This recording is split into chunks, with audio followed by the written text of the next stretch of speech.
In the abundant talent pool of Indian cricket, we often believe and think that you have to start very early to make it to the top.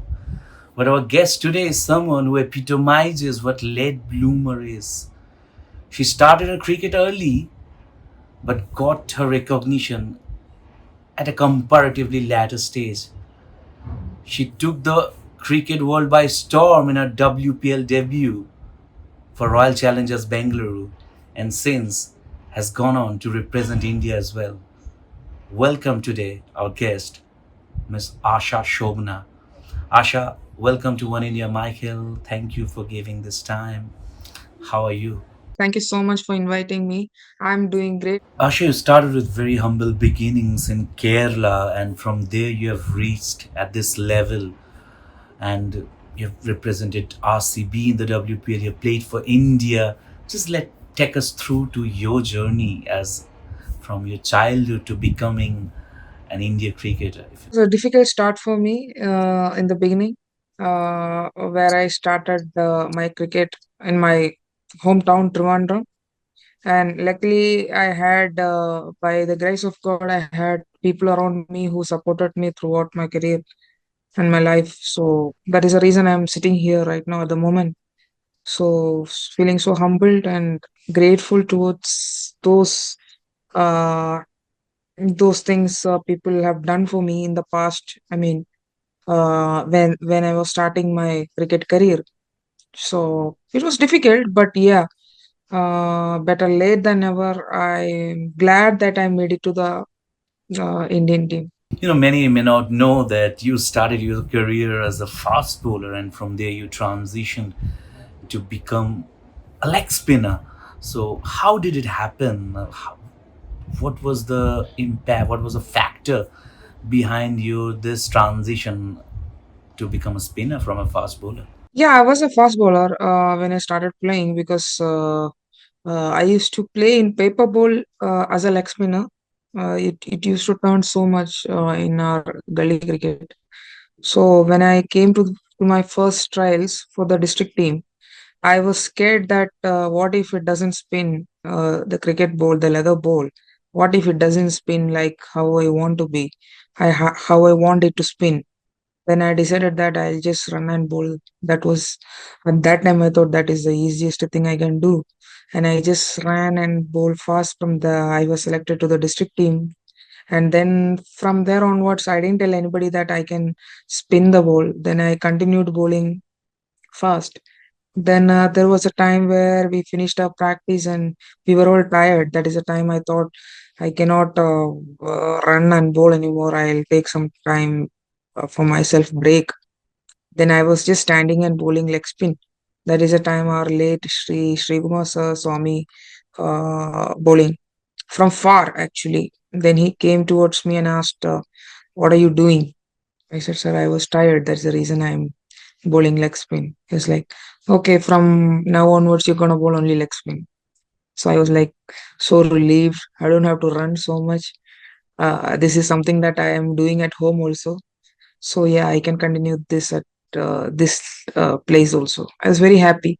There was a time that you wanted to probably quit your career, you wanted to move forward, you were not sure whether cricket is the right path for you, but then that dream RCB debut that is etched in our memories happened, and you announced yourself, to be honest, to the world. Has that memory sunk in yet? Or is it still very vivid in when you look back? Oh, that was some moment in my life. I mean, one of the greatest moments in my life that I was picked by RCB in WPL. That is the reason I was recognized by many and got into the Indian side. So I always grateful to the franchise and the WPL setup. I mean, because of WPL only so many people are, if you take for an example, Sajana, everybody knows about Sajana. She's a cricketer and all, but we're not sure about her capabilities until she scored that six in the last delivery. So that is the major changes WPL made in domestic players' life. Me, Sajana, Saima Thakur, and many to come actually. Many to come. All these under 19 players. We saw Kranti Gaud coming and playing. So this WPL drastically, I think, changed everybody's life, and it's going to change. It's gonna stay there. So grateful to that setup. And coming to the Indian side, it was a dream come true moment for me. I think so many people came and told me that you're gonna make it to the Indian side at very young age. So I was also expecting that from my 16 or 17 years. Yeah, by the time of my 20 years, I have to make it to the Indian side. That was as a youngster, anybody would wish to play for India. So when that didn't happen, yeah, I was little sad and all, but yeah, I knew that someday it will definitely happen. It's not going to, it's not something that I cannot achieve, but it was possible with only WPL. I'm so grateful. Yeah, coming into the International Women's Day that is going to be celebrated on 8th March across the globe. Just want to ask you something that may look a bit of a sensitive thing, because we designate this particular day for the women's, and when it comes to the other 364 days of the calendar year, we see atrocities. We see women getting raped, women getting murdered, they getting tortured for dowries, and many other, a plethora of atrocities that they endure. So, what is your message regarding that? Because we speak a lot of big things for this day, we share a lot of words on social media, but when it comes to execution properly, perhaps we still fail as a society. So, your thoughts on that? It's very sad, to hear. I mean, so many rape cases, no matter what age it is, it's keep happening. That is very sad to hear and see those things. But as a women, I think all we can do is that to be strong. That is one thing that we can uh, become, and more physically also. As a sports person, I think everybody should exercise and everybody should know at least one martial arts. That's Yeah. what I feel. Everyone should know, if somebody come against you, at least you should know how to block or give a slap. I think should every woman should know something.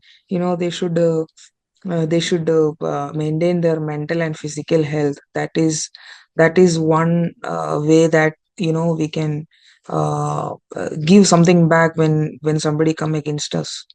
I think that is something that even I see that if any kids are in my home, I encourage them to take up any sports they would love to, but at the same time, any kind of one martial arts you should learn. That is not just to fight with somebody, but for your self protection. So Asha, if you just come back to your journey, you have had the struggle at the early stages, but your parents, they have been supportive along the way for you. So how much bigger impact they had in your life growing as a kid in Kerala, and now that you have seen it all, you have reached at the very high of your journey.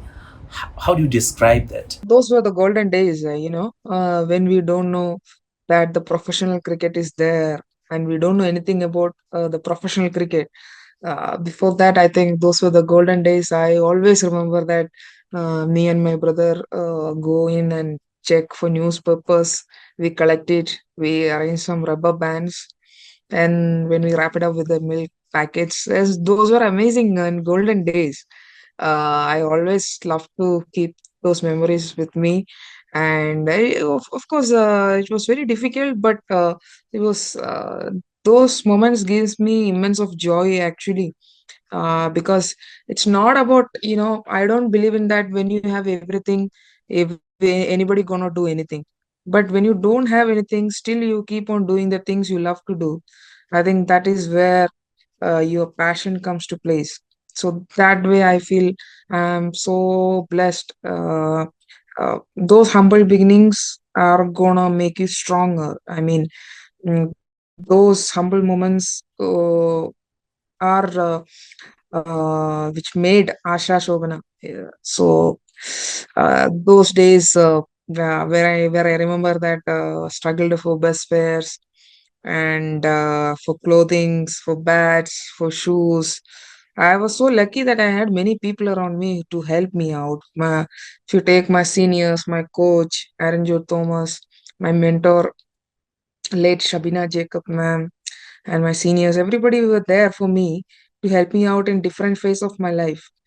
My parents especially, they didn't have so much to give me if you talk about cricket equipment, shoes or something, but morally they were there. Whatever they could give, they always give.